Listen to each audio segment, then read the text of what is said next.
सुहाना केवट परिवार में ब्याह कराई थी। उसके ससुराल में सास पुष्पा, ननद शीला, पति राजू और ससुर देवांग थे। सभी बहुत ही मेल मिलाप से रहते थे। सुहाना का बचपन से ही एक सपना था, मास्टर शेफ में जाने का। वो मास्टर शेफ तो नहीं बन पाई, लेकिन किचन शेफ बनने की तैयारी अभी भी जारी है। सुबह सुबह सुहाना किचन में रेसिपी बुक पढ़कर नाश्ता बना रही थी कि तभी उसकी सास वहाँ आती है। और कितना समय लगेगा बहू नाश्ता तैयार होने में? बस माँ जी 20 मिनट और फिर तैयार। अच्छा ठीक है। अरे ये घंटा फ्रिज में क्यों रखा है? वो माँ जी, रेसिपी बुक में लिखा था कि 1 घंटा फ्रिज में रखो और फिर इस घोल से अपनी मनपसंद चीज बनाओ। दयाल बुद्धि कहाँ तक चलती, यही करेगी ना। घोल को 1 घंटा फ्रिज में रखने को कहा था, अब मंदिर का घंटा नहीं।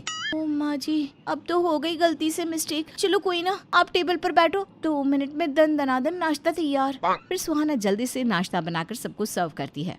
वाओ भाभी, आज आपने मैगी बनाई है, ये तो मेरी फेवरेट है। भाभी हूँ तुम्हारी, अब तुम्हारी पसंद का ख्याल तो रखना ही होगा ना। और जब शीला मैगी खाती है, छी, ये क्या है? मैगी का टेस्ट रूह अफ़ज़ा जैसा क्यों लग रहा है? टेस्टी नहीं है क्या? ये है रूह अफ़ज़ा मैगी, मैंने पहली बार बनाई है। कैसी है? बहू तो पागल हो गई है। मैगी में रूह अफ़ज़ा कौन डालता है? माँ जी, आप ही तो कहती हो कि कुछ नया नहीं बनाती। अब इतना टेस्टी नाश्ता बनाया है तो उस पे भी प्रॉब्लम। आई नो, मैं मास्टर शेफ तो नहीं हूँ, लेकिन किचन शेफ तो हूँ ना। खाना है तो खाओ, वरना भूखे रहो। आप ही खा लो इसे, हम स्विगी कर लेंगे। फिर शीला खुद के लिए और बाकी घर वालों के लिए स्विगी से अच्छा सा नाश्ता ऑर्डर करती है। वहीं दोपहर में, बहू लंच में कुछ स्पाइसी और टेस्टी सा बना ला, और हाँ कोई गड़बड़ ना करना इस बार। ठीक है माँ जी। वहीं किचन में माँ जी ने कहा था कि उन्हें कुछ स्पाइसी खाने का मन है, क्यों ना मैं आज उन्हें स्पाइसी सी चटाकेदार रोटी बनाकर खिलाऊं। फिर सुहाना किचन रैक से ढेर सारी झोलो चिप्स निकालती है और उसे मिक्सी में पीसकर आटे में मिला देती है। अब बनेगा तीखा टेस्टी स्पाइसी रोटी, और फिर माँ जी मुझे शाबाशी देंगी। वहीं खाने के समय, माँ जी आपने जैसा कहा था ना, मैंने वैसा ही खाना बनाया है, खा के बताओ कैसा बना है। बहुत ने खाना है क्या? क्या मिलाया है? ये तो मेरे से भी ज्यादा तीखा है। माँ जी ये जोलो रोटी है। अरे पानी दे कल मुई, जान निकल रही है। इसे खा के पानी नहीं पीते, नहीं तो ज्यादा तीखा लगेगा।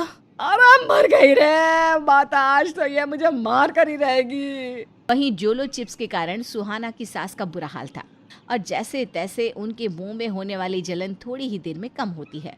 पुष्पा नाम सुन के फूल गोभी समझी क्या? सास हूँ तेरी, या उल्टे सीधे कांड करना छोड़ दे वरना फायर कर दूंगी। फिर मायके में रोते बैठना। सासू माँ, पहले तो खुद ही कहा कि तीखा खाना है, अब तीखा दिया तो गुस्सा कर रही हो। It's not fair. ऐसा तीखा कौन बनाता है रे? तू खा के देख जरा। सॉरी मम्मी जी, मैंने बस आपके लिए बनाया था ये, और मैं आपका झूठा तो नहीं खा सकती ना। वहीं शाम को, सुहाना क्या बना रही हो खाने में? दाल चावल सब्जी रोटी। यार मुझे ना रसगुल्ला खाने का मन था। बस इतनी सी बात, लो मैं वो भी बना दूंगी बस। थैंक यू माय लवली बीवी। ये लवली कौन है? अरे लवली मतलब प्यारी बीवी। अब ठीक है, अगर पता भी चला ना कि आपकी जिंदगी में मेरे सिवा कोई और लवली है, तो खून खून कर उसका भरता बना दूंगी। हाँ। अरे गुस्सा मत हो, रसगुल्ला तो बनाओगी ना? पति देव की आज्ञा सर आंखों पर। वहीं किचन में, ये रसगुल्ला हमेशा मीठा ही क्यों होता है यार? लोगों को चीनी ही इतनी पसंद क्यों आती है? आज मैं पति देव को नए तरह के रसगुल्ले बनाकर खिलाऊंगी, जिसे खाकर तो वो मेरी तारीफों की पोल बांधते ही नहीं थकेंगे। फिर सुहाना रात के डेजर्ट के लिए नमकीन रसगुल्ला बनाती है। खाने के बाद, बहू मायके जाना है क्या? नहीं तो ससुर जी। भाभी मेरी जींस चाहिए क्या आपको? मैं सूट पहनती हूँ, वही गनीमत है ननद जी, जींस कहाँ पहनूंगी। बहू अगर तुझे मेरा खानदानी हार चाहिए तो पहले ही बता दे रही हूँ, जीते जी तो नहीं दूंगी उसे तुझे। अरे आप सबको हो क्या गया है, और क्यों कह रहे हो ये सब? मुझे किसी से कुछ नहीं चाहिए।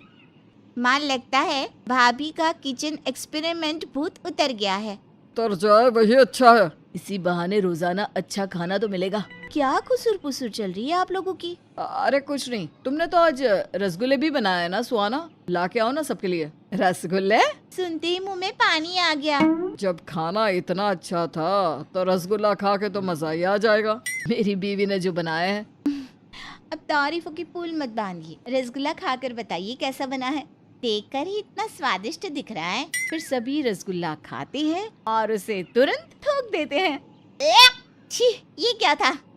बहू, तेरा दिमाग खराब है क्या? नमकीन रसगुल्ला कौन बनाता है? पूरे मुंह का स्वाद खराब कर दिया।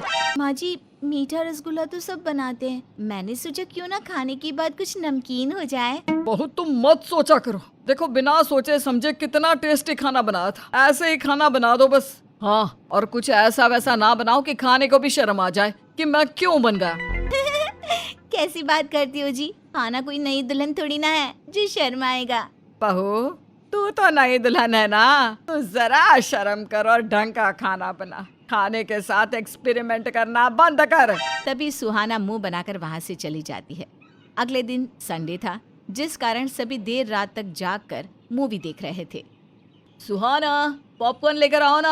हाँ भाभी, ऐसे रूखे सूखे मूवी देखने में मजा नहीं आ रहा। अच्छा ठीक है। बहू, टेस्टी सा पॉपकॉर्न बनाना। हाँ माँ जी, ऐसा पॉपकॉर्न बनाऊंगी कि खाते नहीं थकोगे आप। बहू, साथ में कोल्ड ड्रिंक भी लेकर आना। जी पापा जी। मॉल में मूवी के लिए जाओ तो कितने वैरायटीज के पॉपकॉर्न्स रहते हैं। क्यों ना आज मैं सबको अलग अलग वैरायटी के पॉपकॉर्न खिलाऊं। अरे, इस स्प्राइट का तो फिज ही निकल गया है, इसका क्या करूं? आइडिया, आज सबको स्प्राइट पॉपकॉर्न खिलाती हूँ, सब खुशी से पागल हो जाएंगी। फिर सुहाना स्प्राइट पॉपकॉर्न बनाती है। ये क्या, पीने के लिए कोल्ड ड्रिंक तो है ही नहीं, बस इतनी सी स्प्राइट है बिना फिज वाली। एक काम करती हूँ, इसमें इनो मिला देती हूँ, फिज की फिज और गैस की समस्या भी दूर। फिर सुहाना स्प्राइट में इनो मिलाकर कोल्ड ड्रिंक बनाती है और पॉपकॉर्न और कोल्ड ड्रिंक लेकर सबके पास पहुंचती है। आज मैंने स्पेशल तरीके के पॉपकॉर्न और कोल्ड ड्रिंक बनाया है, जल्दी से टेस्ट करके बताओ कैसा है। वाह, लगता है मेरी बीवी आज मास्टर शेफ बनकर ही रहेगी। बहू, इसमें कोई गड़बड़ तो नहीं हुई है ना? माँ, माना कि भाभी हमेशा खाने के साथ एक्सपेरिमेंट करती है, लेकिन वो इतनी भी बुरी नहीं कि रात को हमारे साथ मजाक करेंगी, है ना भाभी? चलो अब मूवी के साथ पॉपकॉर्न का आनंद उठाते हैं। खाओ खाओ, मुझे इस कलमुही पर जरा भी यकीन नहीं है। वहीं सब पॉपकॉर्न खाना शुरू करते हैं। ये क्या बना दिया इसने? यक, इतना बकवास पॉपकॉर्न तो मैंने जिंदगी में नहीं खाया। इतनी तारीफ किया हूँ, कुछ बोलूंगा तो सब मेरा ही मजाक बनाएंगे। पॉकेट में माँ से बगावत करके भाभी की तारीफ करती। इनका बस चले तो खाने में जहर मिलाकर एक्सपेरिमेंट करना शुरू करती। इसी तरह ससुर का भी बुरा हाल था और सभी बिना कुछ बोले गैर मन से स्प्राइट वाला पॉपकॉर्न खा रहे थे। वहीं पुष्पा जी सभी का चेहरा देखकर उनका हाल समझ चुकी थी। आप लोगों को पॉपकॉर्न इतना पसंद आया? बहू, इन्हें और पॉपकॉर्न लाके दे जरा, देख तो सही कितनी खुशी से खा रहे हैं। हाँ, अभी लाई, मैंने ना ढेर सारे बनाए हैं। लीजिए ना, कोल्ड ड्रिंक तो पीजिए, ये भी बहुत मस्त है। वहीं कोल्ड ड्रिंक का टेस्ट तो पॉपकॉर्न से भी बेकार था, जिस कारण सभी को दस्त लग जाती है। सुहाना, क्या मिलाया है तुमने पॉपकॉर्न और कोल्ड ड्रिंक में? तुम्हारी वजह से हमारी हालत खराब हो गई। मैं तो सोची कि आप लोगों को पसंद आएगा, लेकिन आप सबका पाचन ही खराब है, कोल्ड ड्रिंक और पॉपकॉर्न ही नहीं पच पाए। वैसे मैंने ना स्पेशल स्प्राइट पॉपकॉर्न और इनो कोल्ड ड्रिंक बनाई थी। ये सुनकर तो सभी सर पर हाथ रख लेते हैं। बहू, अब बहुत हुआ खाने के साथ मजाक। अब तू ऐसा कुछ नहीं करेगी जिससे हम सबको और परेशानी झेलनी पड़े। देख, सबकी हालत खराब हो गई तेरे कल के एक्सपेरिमेंट के कारण। वहीं सुहाना को सास और बाकी घर वालों से बहुत डांट पड़ती है, लेकिन उस पे कहाँ किसी बात का असर पड़ने वाला था। वो तो अपने मन की मालिक थी। फिर शाम के समय, बहू, हम सबके लिए रेड लेबल चाय तो बना दे। माँ, भाभी को मत बोलो, वरना क्या पता कोई और एक्सपेरिमेंट करने बैठ जाए।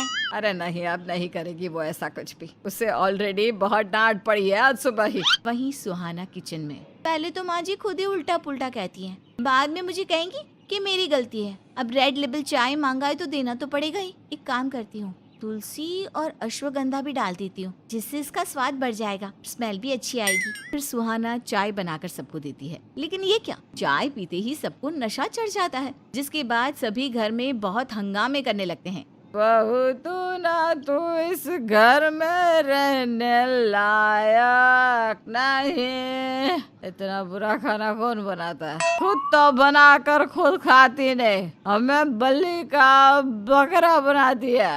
हाँ चलो ना, अब हम दोनों ना पार्टनरशिप में रेस्टोरेंट खोलेंगे और फंडिंग भाभी के गहने बेच कर करेंगे। फिर भाभी कंगाल हो जाएंगी। कंगाल कैसे? वो तो माला माल हो जाएगी ना रेस्टोरेंट से। अरे भैया, शेफ तो भाभी ही रहेगी ना। इस तरह सभी नशे में उल्टी सीधी बातें करके सुहाना का खूब मजाक उड़ाते हैं। वहीं सब नशे की हालत में कोई यहाँ पड़ा तो कोई वहाँ पड़ा और सुहाना सभी को संभालने में लगी रहती है। सबका नशा उतरने के बाद बहू बस अब बहुत हुआ। तू अब अपने मायके में ही जाके अपने ये फूड एक्सपेरिमेंट्स किया कर। अब हम तुझे और नहीं झेल सकते। माँ जी मुझे माफ कर दो, मुझे अपनी गलती का एहसास हो गया है। मेरे ये उल्टे सीधे फूड एक्सपेरिमेंट्स के कारण आप सभी को बहुत कुछ झेलना पड़ा है, लेकिन अब मैं कुछ ऐसा नहीं करूंगी। प्लीज मुझे घर से मत निकालिए। वैसे माँ ने तुम्हें रेड लेबल चाय बनाने को कहा था, तो तुमने कौन सी चाय बनाई थी कि हमें इतना ज्यादा नशा चढ़ गया कि हम डायरेक्ट सुबह ही होश में आए? Red label. ये देखकर सभी आश्चर्य से सुहाना को देखने लगते हैं। आश्चर्य क्यों हो रहा है आप सबको? मैं कह रही हूँ ना, अब मैं कभी ऐसा नहीं करूंगी, पक्का प्रॉमिस। फिर सभी उसे माफ कर देते हैं। शुक्ला जी और उनकी पत्नी सुमन छत पर बैठकर सुबह की चाय का आनंद ले रहे होते हैं कि तभी शुक्ला जी के बड़े भाई का फोन आता है। राम राम भाई साहब, कैसे हैं आप? राम राम छोटे, मैं तो बिल्कुल ठीक हूँ। तू बता कैसा चल रहा है सब? जी भाई साहब, यहाँ सब ठीक है। आज इतनी सुबह सुबह कैसे याद किया? अब क्या बताऊं, तूने तो गाँव आना जाना ही छोड़ दिया है जब से शहर में बस गया है। अब क्या बताऊं भाई साहब, काम से फुर्सत ही कहाँ है। याद तो मुझे भी काफ़ी आती है सबकी, लेकिन अब यहाँ भी तो देखना ज़रूरी है ना। हाँ हाँ, ये बात तो है। अच्छा छोटे, वैसे मैंने ये बताने के लिए फ़ोन किया था कि अपना राजू है ना, उसकी नौकरी तुम्हारे ही शहर में लगी है। अरे वाह, ये तो बड़ी अच्छी बात है। हाँ, लेकिन एक दिक्कत है, उसका रहने का इंतज़ाम होने में अभी कुछ वक्त लग जाएगा, तो तब तक वो अपनी पत्नी शीतल के साथ तेरे यहाँ रुक जाएगा, अगर तुझे कोई परेशानी ना हो तो। शुक्ला जी ये बात सुनकर एक बार अपनी पत्नी की तरफ देखते हैं और बिना कुछ सोचे हाँ बोल देते हैं। अरे ये भी कोई पूछने वाली बात है, राजू मेरा भी तो बेटा है, भला मुझे कैसे दिक्कत होगी? आप उन्हें भेज दो, मैं यहाँ सब संभाल लूँगा। फ़ोन कट करते ही सुमन के सवालों की बौछार शुरू हो जाती है। क्या बात है शुक्ला जी, बड़ा हाँ हाँ किए जा रहे थे, ऐसी भी क्या बात हो गई? बात तो मैं बता दूं, लेकिन तुम चिल्लाना मत शुरू कर देना। शुक्ला जी सुमन को सारी बात बता देते हैं और बात सुनते ही सुमन का मुंह बन जाता है। वो गुस्से से अपने पति को घूरने लगती है। तुम्हें हाँ कहने की क्या ज़रूरत थी, पहले मुझे बात तो कर लेते। अरे इसमें बात करने की क्या ज़रूरत आ गई? राजू भी तो हमारा बेटा ही है, अगर यहाँ आकर कुछ दिन रह लेगा तो क्या हो जाएगा? जब बात तुम्हारे परिवार की होती है तो तुम्हारे तो तेवर ही बदल जाते हैं। अरे करो जो करना है, मैं तो कुछ बोलूँगी ही नहीं। तुम तो मुझे ऐसे सुना रही हो जैसे पता नहीं कौन आ रहा हो।